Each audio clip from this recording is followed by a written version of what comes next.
Chers candidats, bonjour et bienvenue dans cette vidéo que je vous fais. Cette vidéo, c'est une vidéo que je vous fais à la suite d'une autre où j'exhortais vraiment les candidats franchisés à aller jusqu'au bout de ce qu'ils ont décidé de faire en prenant la décision de se mettre à leur compte par le biais d'un système de franchise. Chers candidats, je ne sais pas si vous avez eu l'occasion de regarder cette vidéo. Dans cette vidéo-là, j'ai discuté avec vous, j'ai échangé avec vous les raisons pour lesquelles il me semblait important, il me semblait déterminant, une fois qu'on a décidé de se mettre à son compte, d'ailleurs que ce soit par le biais d'un système de franchise ou pas, il me semblait déterminant d'aller jusqu'au bout de sa décision. Parce que comme je vous disais dans cette vidéo, chaque candidat franchisé, je pense que vous le savez déjà, si vous avez regardé d'autres vidéos sur moi, j'ai eu le privilège d'être des quatre côtés de la barrière. C'est-à-dire que je travaillais comme salarié, j'ai créé des entreprises indépendantes hors système de franchise. Je suis moi-même franchisé d'un réseau, mais je travaille également pour des franchiseurs. Donc, ça m'a permis de voir réellement les différentes positions, les différentes postures.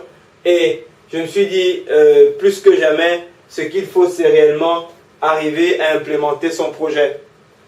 Mais ce que je vous ai dit dans la vidéo précédente, qui est une chose partiellement erronée, c'est que je vous ai dit que l'implémentation de votre projet vous apportait un élément fondamental, c'est que qui différencie un élément fondamental qui différencie la situation de salarié de la situation d'entrepreneur, c'est que quand vous êtes salarié, vous échangez votre travail, votre travail en fait, c'est-à-dire que vous travaillez et à la fin du mois, vous avez un salaire. Voilà. Donc vous échangez du temps pour de l'argent.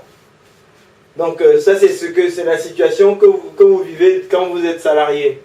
Et je vous ai dit la chose suivante, c'est que quand vous êtes entrepreneur, la différence fondamentale c'est que vous ne dépensez plus simplement du temps pour de l'argent. C'est-à-dire, vous n'êtes plus simplement dans une situation où vous travaillez et à la fin du mois vous avez un salaire qui est plus ou moins fixe. Parfois on dit qu'il y a un variable, mais en réalité la partie variable, de toute façon il y a un plafond parce que de toute façon le nombre d'heures que vous pouvez travailler il est limité. Et donc je vous ai dit, l'un des avantages de la situation d'entrepreneur, c'est que vous étiez capable de capitaliser. Donc c'est ce que j'écrivais ici, vous êtes capable de capitaliser au maximum sur votre travail, parce que l'exemple que je prenais, c'est que si vous avez 100 000 euros d'apport personnel que vous avez mis de côté durement pendant toutes ces années de travail, en travaillant à la sueur de votre front, et que vous ouvrez par exemple un restaurant, vous sortez 500, au bout de 5 ans, vous pouvez vendre ce restaurant 500 000 euros. C'est une capitalisation que très peu d'activités salariées vous permettront de faire. Même si vous gagnez 50, 80 000 euros par an, ce qui est déjà des très hauts salaires en France, vous aurez beaucoup de mal à mettre de côté 500 000 euros en 5 ans. Et je vous ai également dit que le travail vous permettait de construire la qualité de vie que vous souhaitez, la qualité de vie à laquelle vous pourriez aspirer. Et c'est là où mon propos n'était pas tout à fait exact. Parce qu'en réalité, tous ces éléments, c'est-à-dire cette capitalisation et la qualité de vie qui vous permet réellement de disposer de votre temps et de ne plus vendre votre temps pour de l'argent, ne fonctionnent que si vous mettez en œuvre un ingrédient fondamental.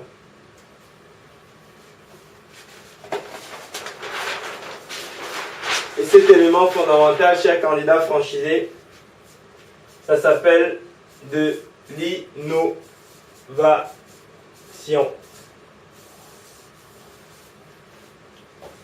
L'innovation, c'est le cœur de tout, de toute forme de survie, chers candidats franchisés.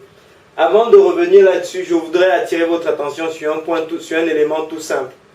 Est-ce que vous savez que nos cellules se régénèrent un nombre un nombre qui s'exprime en milliards de fois tout au long de notre vie, et que plus on s'approche de la mort, moins les cellules se régénèrent. Le jour où j'ai compris cette notion, ce jour-là, j'ai compris la puissance du besoin de la nécessité d'innovation. C'est-à-dire que l'innovation, ce n'est pas quelque chose qui doit être fait juste pour le fun, c'est quelque chose qui doit être fait en permanence si on veut survivre, si on veut vivre et survivre et survivre et survivre et survivre. Parce que c'est dans l'innovation que vous créez les conditions pour pouvoir résister aux modifications des conditions de votre environnement. Et à quel niveau intervient l'innovation? L'innovation va intervenir en général, et c'est ce à quoi je souhaite attirer votre attention dans cette vidéo, c'est qu'une fois que vous avez implémenté votre projet, une fois que vous avez concrétisé votre projet, l'innovation doit intervenir à deux niveaux. À la fois dans votre concept,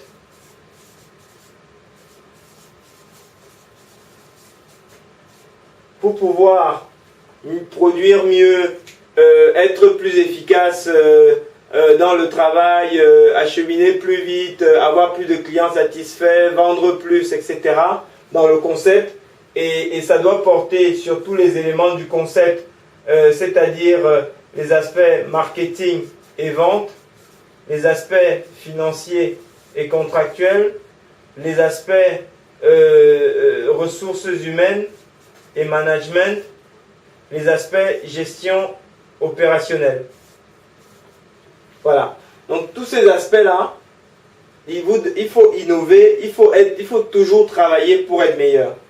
Mais là où vous avez également besoin d'innover pour réellement capitaliser sur tout le travail et toutes les nuits blanches que le montage de ce projet vous auront obligé à faire, c'est sur votre organisation personnelle.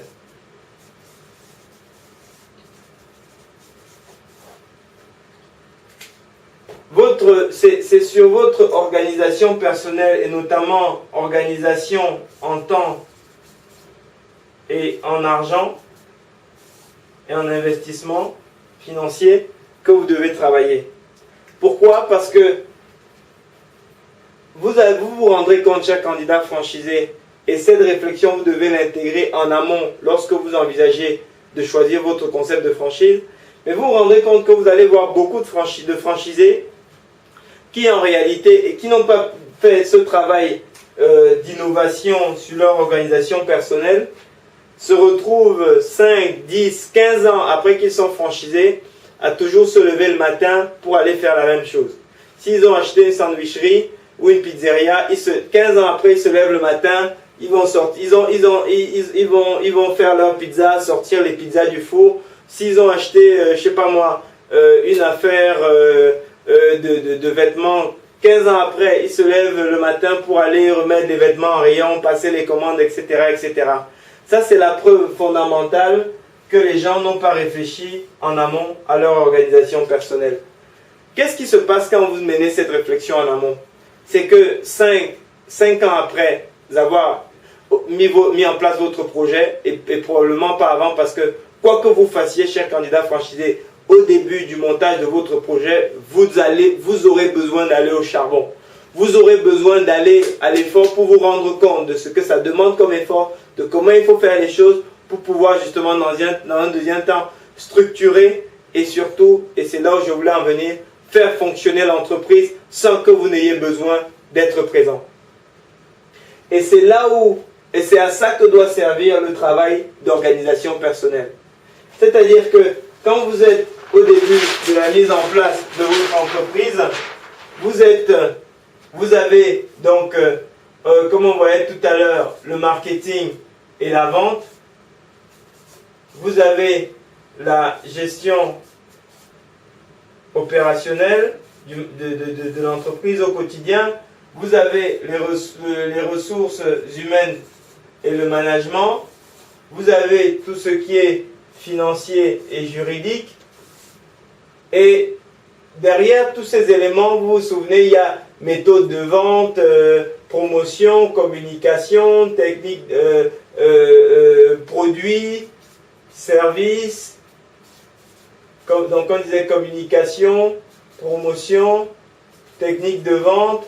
Ici, vous avez tous les contrats, vous avez tous les éléments financiers, solde intermédiaire de gestion, marge, rentabilité, valeur ajoutée, financement, BFR, etc., etc. Gestion opérationnelle, vous avez les plannings, vous avez la sécurité, vous avez la propreté, vous avez l'efficacité, vous avez la production, vous avez la logistique, vous avez. Les ressources humaines, vous avez le personnel pour lequel il faut définir les profils, il faut recruter, il faut former, il faut rémunérer, il faut motiver, il faut licencier, il faut. Et tout ça, pour que ça fonctionne, au milieu de tout ça, il y a vous. Au début de votre activité, c'est à ça que va ressembler votre entreprise. Et si vous faites tout le travail d'organisation personnelle comme ça se doit, il faudrait que après 5-7 ans, vous puissiez fonctionner sans ça. Et ceux qui ne font pas le travail en amont d'organisation personnelle n'arrivent jamais à être absents d'ici et à faire en sorte que tout le système puisse fonctionner sans leur présence.